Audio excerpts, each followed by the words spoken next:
I want to go ahead and talk to you right now about one specific tip that I can tell you is one of the most underutilized tips or skill sets in the industry of networking. Been in this industry now for 20 years, and I can tell you if you do this skill effectively, what you'll find is that you'll find that it's very, very, very simple to create massive momentum in your organization.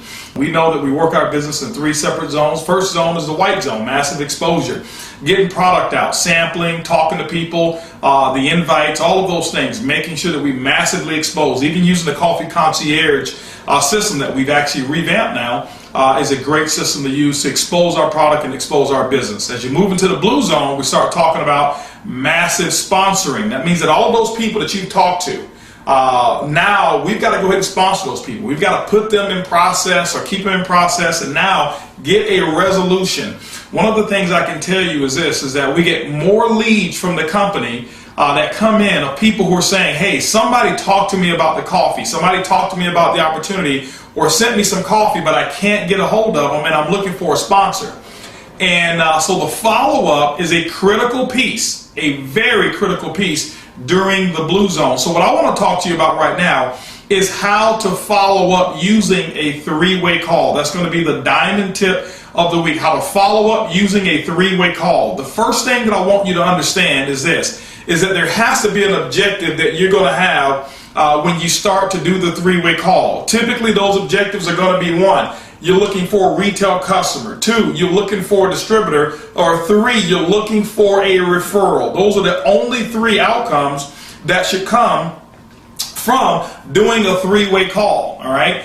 So let's go ahead and talk about setting up the 3-way call. How should you do it? First and foremost, what I want you to understand is that the 3-way call should be something that a distributor qualifies, or a potential prospect qualifies to get. Okay, they qualify. How do they qualify for a 3-way call? It means that they have actually been exposed to via an opportunity call, or via a whatever it may be. That you may have sampled them, you may have shown them the plan, they may have come to a class mixer, and they may not have signed up on the initial exposure. It's completely okay. Remember this, the fortune is in the follow-up. Fortune is in the follow-up. You're going to have a small percentage of people that actually get involved on the spot. That's okay. Okay, that is okay. You got to remember, when we call it network marketing, okay, it's not net wish marketing, it's network marketing. So you can't wish that everybody you show the plan to gets involved. What you got to do is you got to now finish what you started. If I expose you to the business, it is my role and responsibility to finish and get a resolution. If I put you on my list, I am going to resolve you. How do I resolve you? One or 3 things. You're going to be a distributor, you're going to be a retail customer, or you're going to give me a referral. Now, sometimes, as well, you're going to find people who don't do anything. They have 0 interest whatsoever. I'm not going to train you on what to do with those. Those come like weeds. You don't have to plant weeds in your garden. They're going to come naturally. So let's not worry about those. Let's focus on the 3 outcomes and how you can increase your volume through 3-way calls. Now, once they've qualified for a 3-way call, the second thing that I like to do is you want to make sure that once they qualify for the 3-way call, you set up a call with your upline. Okay. It doesn't always have to be the person who is a diamond. It doesn't always have to be the blue or black diamond, or even the emerald for that matter. What you want to do is this. You want to make sure you find out what their areas of concerns are. Okay, never use the word objections. Hey, what objections do you have? I never use the word objections. I always say, what areas of concern that may be stopping you from moving forward today. Okay, and then I listen. You got to shut up and you have to listen. All right, because people will give you every single answer that you need in order to find out or fill whatever their gap is. So, what areas of concern do you have right now that will stop you from getting started? And they're going to go run their mouth and tell you, okay? And so what I want to do is this right here. This may be at the end of a presentation. They say, well, I need to talk to my spouse, or I need to try the product, or I need to do whatever it may be. You've got to pay attention to what are those areas of concerns that your prospects are giving you when they're not signing up. That way you can kind of find out what the real truth is. You have to remember also that most prospects are not going to tell you or reveal to you or give what I call full disclosure. They may say, hey, listen, you know what, I just need to think about it. Well, nobody needs to think about it. There's two things you need to think about: making more money or having better health. What is there to think about?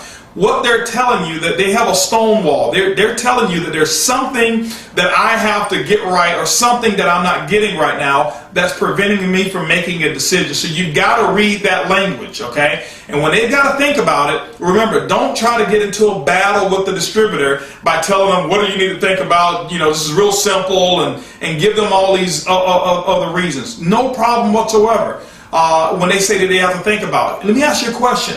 The things that you have to think about, could you tell me what area of concern that they may be in? Would it be in the financial area? Would it be in just the health area? Or just kind of, give me a little feedback. And then you explore a little bit and they'll find out. So once they have to think about it, that's no issue. Why am I telling you to do this? Because your next step is going to get with your upline, somebody who's in your upline, and schedule the three-way call. If I'm scheduling a three-way call, I've already done my homework. I've already shown them the plan. I've already found out what some of their concerns are. Okay, I found out what some of their concerns are. So who is it that I'm calling for the three-way? I'm calling somebody in the upline who has a little bit more experience than I do, and a little bit more success in Organo Gold than I do, all right, so that they can actually validate the opportunity. Or maybe that they can actually satisfy those areas of concern that my prospect has. You have to remember, with a three-way call, it's more going to be what I call the success triangle. The first thing that you're going to have is the distributor. The second area that you're going to have is you're going to have your prospect. You're the distributor. You're going to have a prospect, and then the other part is going to be your expert. Okay? Now, why am I talking to you about the success triangle? So that you may have a successful three-way call. This is how it works, and this is what takes place. When I set that appointment, now it could be a person who's been in the business for 48 hours. Okay? 48 hours. That could be the person who I'm going to use for my three-way call. They may have a compelling story. They may have started, sponsored 2 or 3 people already. They got a bigger business than I do if I'm a part of their group. They don't have to have years of experience. Remember, people are going to buy your emotion, and they're going to buy your confidence more than they're going to buy your skill. Stop worrying about trying to teach them about Ganoderma. Stop worrying about trying to explain the compensation plan. We've got all of those things on oguniversity.com. Don't worry about doing that, okay? I very seldom, if ever, explain the compensation plan during a three-way call because it is a waste of my time. That's why we put it on video there, all right? So what I'm going to do to my prospect is that I'm going to let my prospect know, well, listen, you know what? I know that we were supposed to get together and cover a couple of areas of concerns as you were thinking about it as you went home. Now, second tip, set the three-way call and the follow-up no longer than 48 hours after the exposure.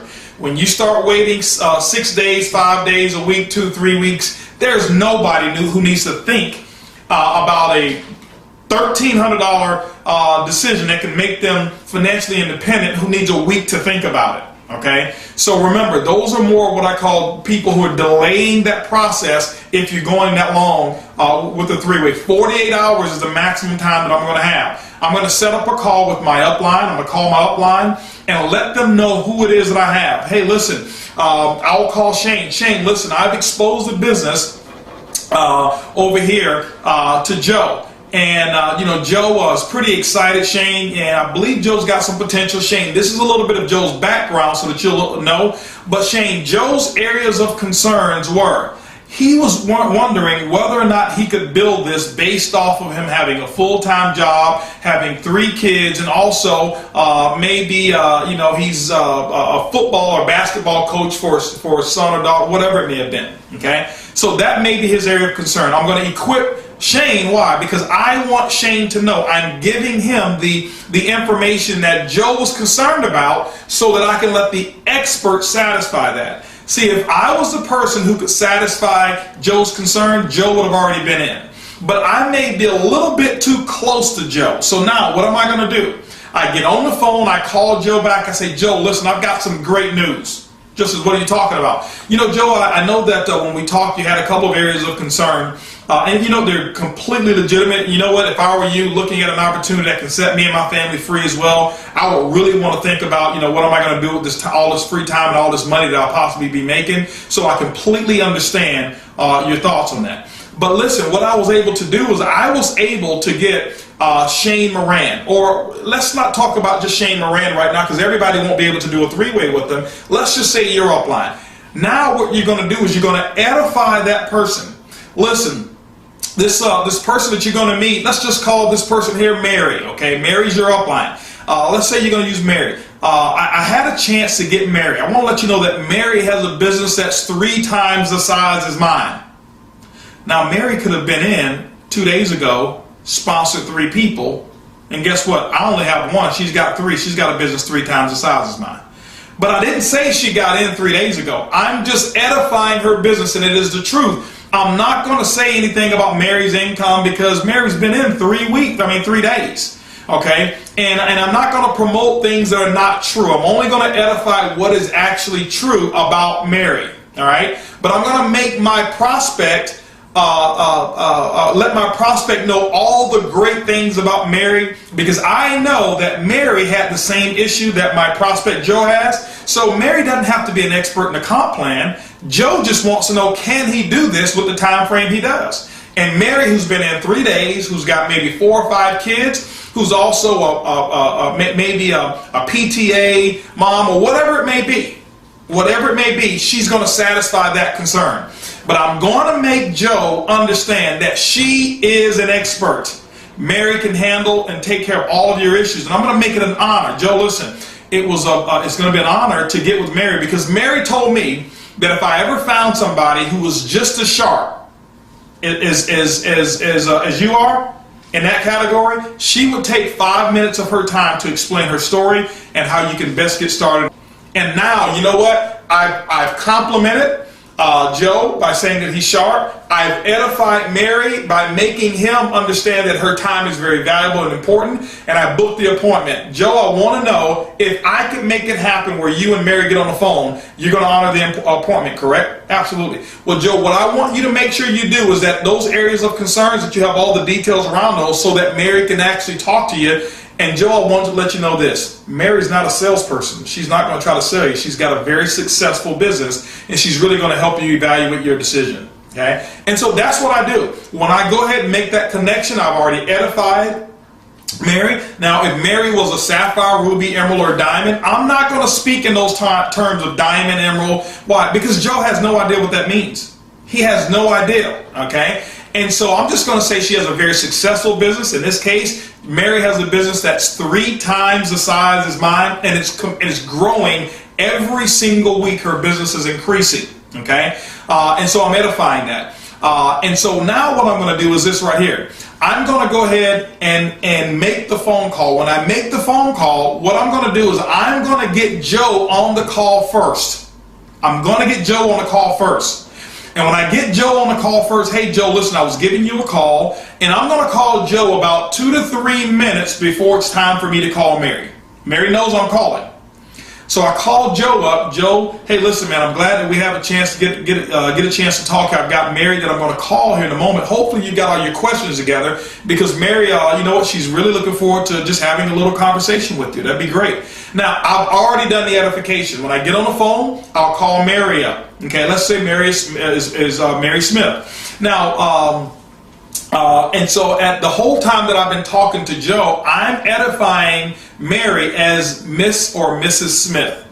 It's not because she's better than him. I'm actually showing respect for the person who has a lot larger business than I do. Okay? So we have to hang up that ego. Why do I have to call him Mr. Smith or Mrs. Smith? It has nothing to do with you or Mary. It has everything to do with showing respect for who Miss or Mrs. Smith is, and Joe will respect her a lot more. Okay? And you got to remember this, between Joe and myself, there's trust. He knows me, he trusts me, but he doesn't respect me. Why? Joe and I have been working together for the last 10 years. So he makes just as much money as I do, or he may know some intimate things about my finances that he may not respect.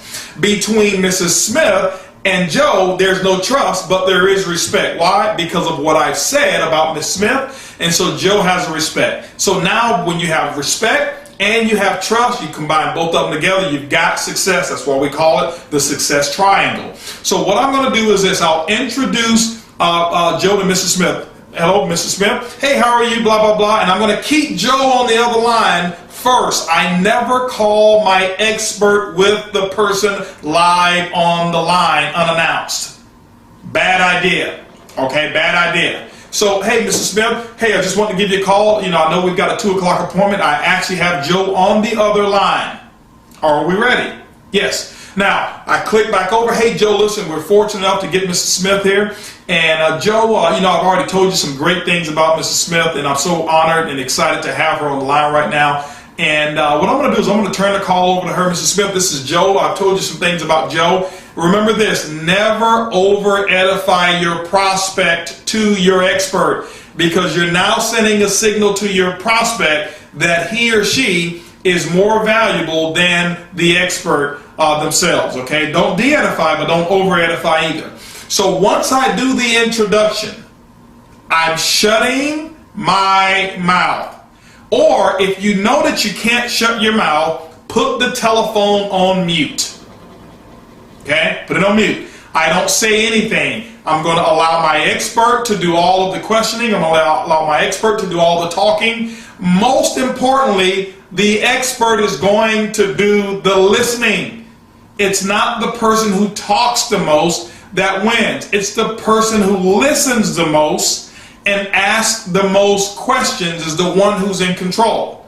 And when you understand that, understanding how to choose properly the person that you need to do for the three-way, understanding how to properly edify and build that person up, and so that you create that mode of respect, the trust is already there, and 9 times out of 10, Miss Smith, she already knows to get a distributor out of it, a customer, or a referral. And so, ladies and gentlemen, that's the diamond tip of the week of how to properly do a three-way call, the most underutilized training skill that we have in network marketing. And so remember, this is the Blue Zone. I challenge each and every one of you right now to take all of the people that you've exposed over the last couple of weeks and now go ahead and set up some three-way calls the right way that I just showed you. And I challenge you, I challenge each and every one of you to go diamond.